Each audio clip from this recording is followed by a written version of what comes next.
Bienvenue dans cette émission La Guinée qui bouge, plateau spécial barrage hydroélectrique de Souapiti. Monsieur Camara Amara, bonsoir et merci d'avoir répondu à notre invitation.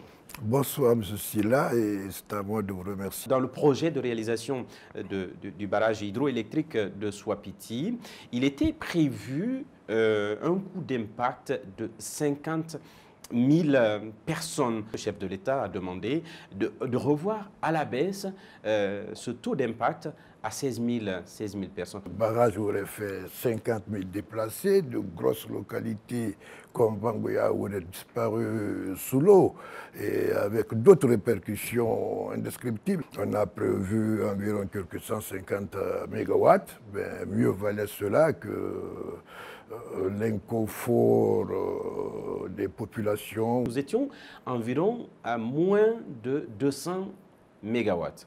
Aujourd'hui, avec la réalisation de ce barrage de Souapiti, nous serons dans, en tout cas, une capacité prévisionnelle de 450 mégawatts.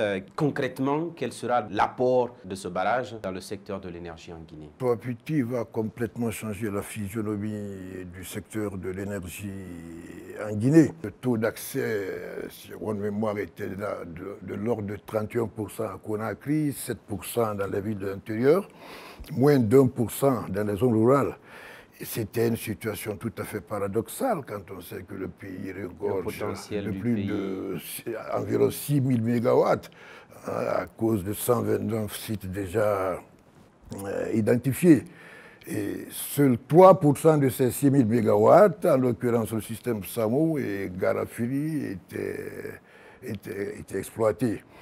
Souapiti, donc c'est 450 mégawatts, avec une puissance garantie. C'est très important pour les barrages, une puissance garantie de 184 mégawatts, improductible de 2000 gigawatts.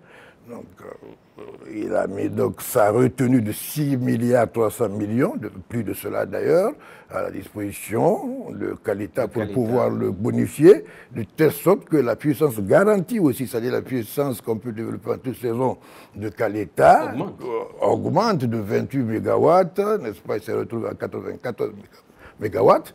Et sont productibles de 965 mégawatts, n'est-ce pas, s'est retrouvé à 1125 mégawatts.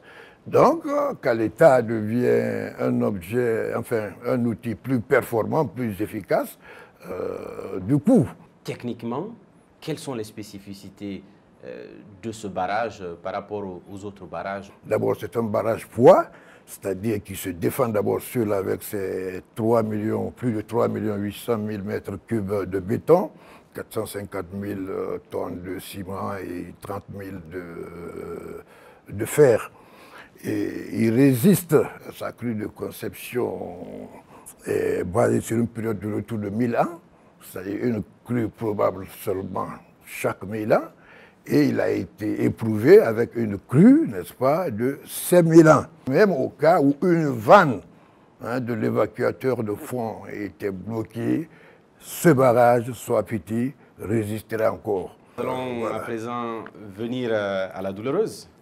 Pour réaliser un tel ouvrage, il a bien fallu faire des sacrifices. Sur les routes, par exemple, il y a eu 50 km de routes ennoyées et en compensation, il y a eu des ouvrages donc, que le projet a eu à mettre en place. Des cités réalisées, encore que pour parler des conséquences de ces cités-là, ou en tout cas certaines cités n'ont pas d'eau aujourd'hui, puisque nous sommes allés sur le terrain. Ce que moi je veux dire, c'est que c'est un processus continu.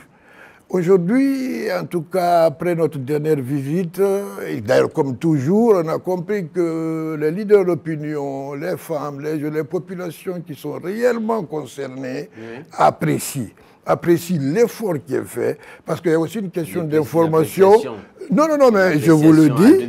Non, je vous le dis. Lorsque, il y a toujours, lorsque nous avons été dans ces communautés, lorsque certaines communautés impactées par le projet n'ont par exemple pas d'électricité. Écoutez, non, là c'est une autre paire de manches. L'électricité c'est une autre paire de manches. Par exemple, ce tremblement de terre au niveau de Katia, ces populations qui n'avaient jamais vécu ce type de situation se retrouvent confrontées à cela.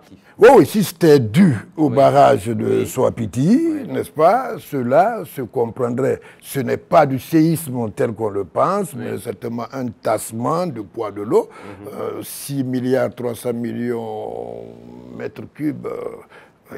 C'est de l'eau, hein? Donc vous pouvez convertir ça directement sans formule en tonnes. Hein? Donc c'est possible. Les interconnexions, c'est... C'est aussi une manne financière que le pays va avoir à travers cette interconnexion. Ah ben tout à fait, tout à fait. L'interconnexion Côte d'Ivoire, Libéria, Sénégal, Guinée, qui quitte la Côte d'Ivoire, qui vient au Libéria et qui n'a pas pu rentrer à Zérokouré pour construire un poste source, ressortir, n'est-ce pas, traverser le Libéria, Sierra Leone et venir rentrer en Guinée, rejoindre l'Insan. L'Insan qui est appelé à être un hub. Voilà. Et Guinée-Mali qui va quitter à partir de ce poste-là, n'est-ce pas, de Zérokouré, construit par Serge, qui va traverser Bela, Kerouane, Kankan, qui viendra à Foumi, rejoindre Sigiri, puis rentre au Mali par Salankoroba. Et il y a l'OMVG qui rentrera par le Sénégal, n'est-ce pas, par l'Abbé, il vient jusqu'à l'Insan et rejoint le Kaleta.